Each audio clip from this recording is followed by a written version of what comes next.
Good morning! This is Pori. Welcome back to my channel. Tara na!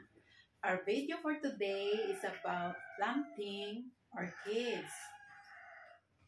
Pero sa daily patamo pa dayon guys, sa lahat ng mga viewers, followers, sa mga kaibigan, mga relatives, ako ay nagpapasalamat sa inyong lahat sa wala ninyong sawang pagsubaybay sa akin. At sa mga bago pa sa aking video na hindi pa nakapag-subscribe, please mag-subscribe na kayo. At huwag niyong kalimutan na mag-like, mag-share, at i-click ang bell button para ma-notify ko kayo sa aking mga sunod-sunod na mga video. Okay. So, guys, ito nga ang ating pot na gagamitin para sa ating pagtatanim ng orchids. So, ito ang ating gagamitin para sa ating pagtatanim. Ito guys, charcoal.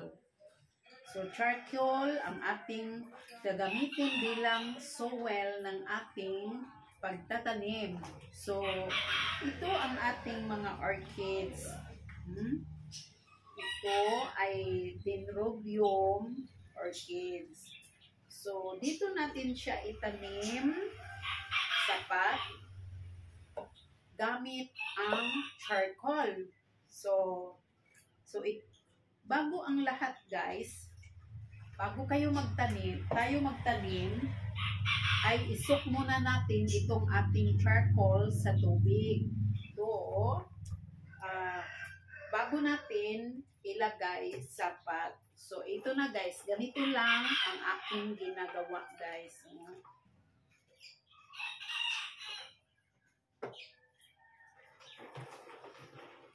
So, sok natin.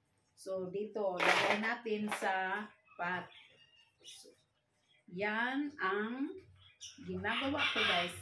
Simple lang guys ang pagtanim ko ng aking orchids na Dendrobium orchids.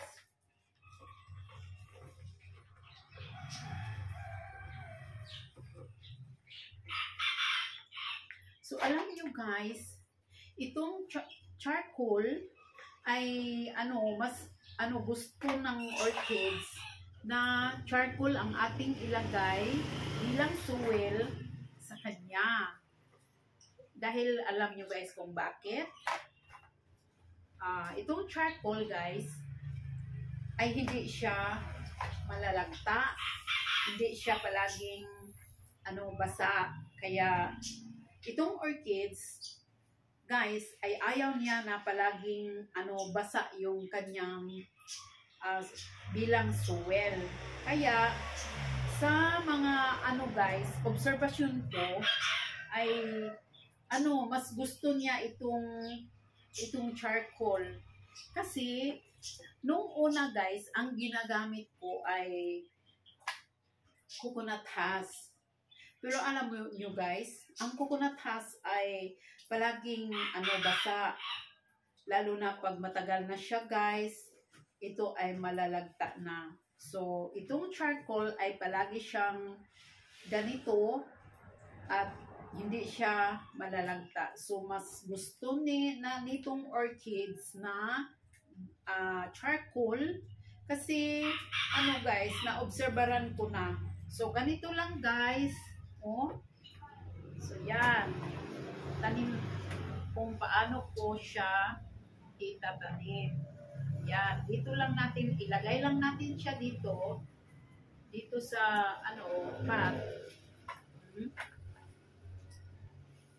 Yan. Pagkatapos, ilagay natin, ganyan. Yan. Mabubuhay lang sila doon guys. Dito guys, mabubuhay lang sila dito guys. Mabuhi sila guys. Mabuhi. So, yan lang. Ibutang ra nato diri guys. So, lagyan natin ng charcoal. Oh, ganyan. Ato siyang butangan og charcoal, guys. Then, pagkahuman, guys, pagkatapos, yan, oh, ganyan lang.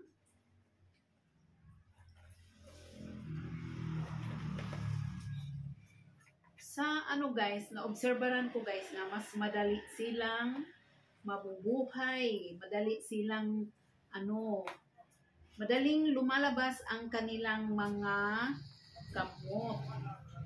Yan ang nakikita ko kapag charcoal ang ating ginagamit sa kanila.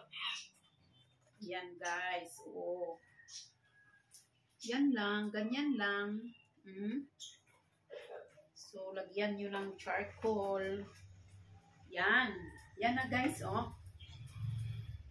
Kita ko sa inyo guys. Yan. So, meron akong, meron akong unang mga itinanim na ganito. Pakita ko sa inyo guys, nabubuhay na sila. Yan.